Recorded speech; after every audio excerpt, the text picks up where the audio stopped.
Según los filósofos, la maldad no existe. Lo que existe es enfermedad o ignorancia, que obliga a ciertas personas o las impulsa a cometer actos vandálicos. Sin embargo, la ciencia ha descubierto algo muy diferente, que en realidad existe un gen del mal. Es por eso que se han dado en la historia algunos perversos capaces de cometer las peores atrocidades sin el más mínimo poder de empatía con el género de la raza humana. Atención, un caso patente, porque la ciencia está descubriendo cómo desconectar este gen del mal. Todos recordarán esta noticia. Ahí estamos viendo a Adam Lanza, un asesino múltiple, sí, tal como lo ven, no es una foto del recuerdo. Así estaba cuando asesinó a 27 personas de apenas 20 años. Esto ocurrió el 14 de diciembre del año 2011 en Connecticut, donde abrió fuego un centenar de veces dentro de su escuela, matando a 20 niños y 6 adultos. Y previamente había asesinado a su propia madre, en la casa. Ahora, no se comprobó que él tuviera una mala crianza, que haya sido abusado de alguna manera. Entonces fue cuando los científicos de la propia Universidad de Connecticut comenzaron a tratar de investigar y sospechar, a propósito de este muchacho, que existía un gen del mal. Algo que podía ser activado, incentivado, inflamado, pero que algunas personas lo tenían mucho más marcado que otros. Atención con el titular. Dice ahí, estudiando a Adam Lanza. ¿Está la maldad? Se preguntaron ellos a propósito de este caso. ¿Está la maldad en nuestros genes? ¿Un asesino es algo producto de la genética? ¿Qué se diferencia un psicópata de una persona normal?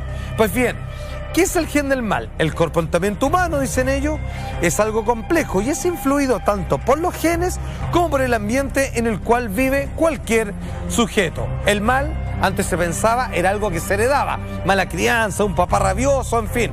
Pero lo que se llegó a esterilizar a numerosos criminales y enfermos mentales, porque pensaban que si les quitaban así como la cadena de descendencia, iban a poder convertirse en unas buenas personas, cosa que nunca sucedió. Entonces, ¿qué se pensaba? ¿Cuál era la idea del estatuto biológico respecto al mal? Si algo que estaba inserto en nuestros componentes genéticos, a estas conclusiones llegaban. Mira. En mi opinión, uno de los puntos más importantes para entender que el mal existe es que nos demos cuenta de que lo que vemos son sus últimas consecuencias, el resultado definitivo. Vemos la solución final de Hitler, la masacre del Instituto Politécnico de Virginia, pero no el proceso de la maldad. Finalmente, un grupo de científicos de Suecia se fue a estudiar a casi 1000 presos finlandeses y se les sometió a todo tipo de pruebas para entender de que según el grado del delito que habían cometido y que los mantuvo tras las rejas, hasta llegar a la conclusión de que existía un gen particular en todos y cada uno de ellos. Esto era el gen MAOA, que regula ciertos niveles de control de los impulsos, que es lo que uno le dicen, hoy tengo ganas de pegarle al vecino, pero finalmente uno no lo hace.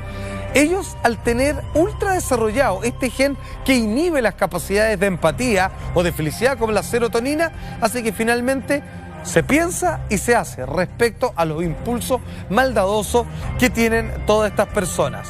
Atención, ¿cómo fue este experimento en la cárcel de parte de estos científicos suecos con reos finlandeses? Atención. El experimento de la cárcel de Stanford fue uno de los primeros estudios en los que se analizó cómo influye la situación en que nos hallamos en el comportamiento humano. ¿En qué medida somos seres cariñosos, atentos, generosos y altruistas? ¿Y a cuántos de nosotros no nos costaría demasiado acabar siendo asesinos o participando en un genocidio? Sucede que antiguamente se había hecho un experimento similar, solo que no se había buscado la respuesta en el cuerpo, que era donde traían personas al azar, las ponían en una cárcel y los dividían así por tómbola, quiénes eran presos y quiénes eran guardias de seguridad, quiénes eran los gendarmes. Finalmente, las personas que al principio, al no conocerse, se trataban con bastante cordialidad, terminaban los presos tratando de rebelarse y los gendarmes abusando, golpeándolos con palos y finalmente torturándolos. Vale decir, hay un pequeño gen de maldad en cada uno de nosotros que cuando se encuentra en el contexto adecuado puede encenderse, sobre todo en aquellas personas que lo tienen mucho más marcado.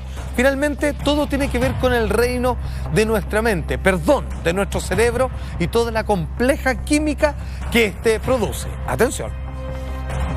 A fin de cuentas, el cerebro es un mecanismo, algo que hace cosas, y lo que hace depende de las circunstancias en las que se encuentre y su capacidad para valorar los resultados. Y como cualquier otra tecnología o cualquier otra máquina, se puede utilizar para el bien o para el mal. Vale decir que nosotros somos seres neutrales, tenemos una cierta producción electroquímica en el cerebro que a falta de ciertos componentes o de exceso de otros, vamos a estar inclinados a ser cierto tipo de persona. Y ahí es donde entra el gen del mal, que si está exacerbado, por mucho control, por mucha buena educación y buena familia que hayamos tenido a nuestro alrededor, vamos a tener una tendencia a exagerar con una respuesta violenta, exagerada, como te decía, incluso de placer, a partir del daño hacia los demás. Atención, pero acá hay un componente importante. Una persona podría pasar inadvertida teniendo el gen del mal, pero si es que tuvo un entorno de niñez completamente violento, créeme que sí o sí esto va a terminar manifestándose. Es lo que resultó como experiencia este experimento. De eso, James Fallon, neurocientífico de la Universidad de California, afirma: si tienes la versión de alto riesgo del gen del mal y te han maltratado en la infancia, las posibilidades de una vida criminal son mucho más altas. El gen por sí mismo no afecta dramáticamente, o sea, no es decidor el comportamiento, pero en ciertas condiciones de abuso de la persona, de entorno por supuesto, genera una tremenda y gran diferencia. Ojo, también se descubrió lo siguiente, que la maldad biológica sería particularmente de los hombres, ya que el 93% de los asesinos seriales que tienen alto este gen son hombres, y las mujeres, que por cierto igual las hay, son apenas el 7%, o sea, casi nada. O sea, el gen está ligado al sexo, ya que se encuentra en el cromosoma X masculino. Ahora, finalmente, en la historia, lo sabemos, ¿cierto? Había grandes figuras malvadas que no logramos comprender y que solo son entendidos recién ahora, gracias a la ciencia, cuando se ha analizado cuál es su descendencia, a sus familiares, a su árbol genealógico y, por supuesto, estudiando su propia biología. Atención con lo que dice este doctor experto en fisiología celular molecular, Marcelino Cereijido. Dice él, el afán por causar daño al prójimo es mucho más que un comportamiento psicológico, o sea, no es cosa del diván. Responde más bien a pautas y patrones que permiten un estudio de la maldad desde un punto de vista biológico, o sea, está inserto como una patente en el cuerpo. Hay circunstancias biológicas y culturales que propician la perversidad, o sea, algunas personas tienen marcado el gen del mal, que si esto se junta con un abuso, con un mal entorno en la niñez, claramente va a salir de ahí una persona que causa daño a los demás, un psicópata o un tremendo dictador. Hay algunos casos que obviamente podríamos estudiar, de los cuales se han hecho películas, porque la verdad es que parecen obras de ficción. Nos cuesta creer que haya tal nivel de maldad en personas que tienen cero posibilidad de piedad o empatía con un ser humano, incluso conocido por ello. Tal es el caso de Ted Bundy, hombre que se consideraba adicto al crimen, asesino, violador de mujeres, que tuvo más de 100 víctimas en Estados Unidos en la década de los 70. Ojo que él, como dice el estudio, fue criado en un ambiente traumático y vivió una infancia difícil. Composición genética, adivinen, se le confirmó la presencia del gen MAOA. Otro caso también es el de Charles Manson, líder de este culto satánico que echó por suelo la cultura hippie. Él tenía su secta, la familia le llamaba. Fueron los asesinos de Sharon Tate, ¿se acuerdan?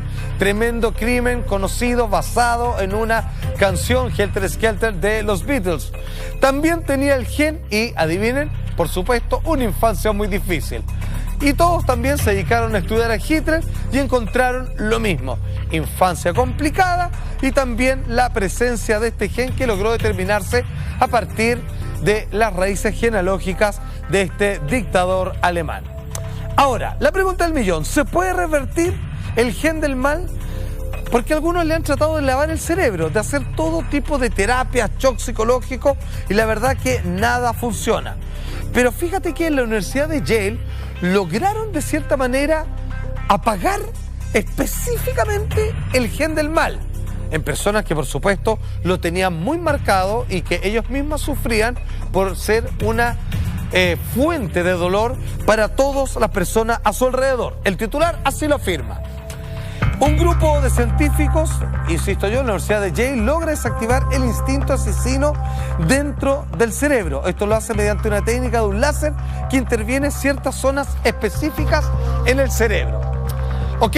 Una buena noticia, un buen poroto para la ciencia, pero finalmente esto generó otra pregunta. Si a nosotros se nos quitara por completo el gen del mal, ¿quién nos defendería? ¿De dónde sacaríamos ese instinto asesino a veces necesario cuando vemos nuestra vida o la vida de nuestros seres queridos en peligro? ¿Seríamos todos como ovejas?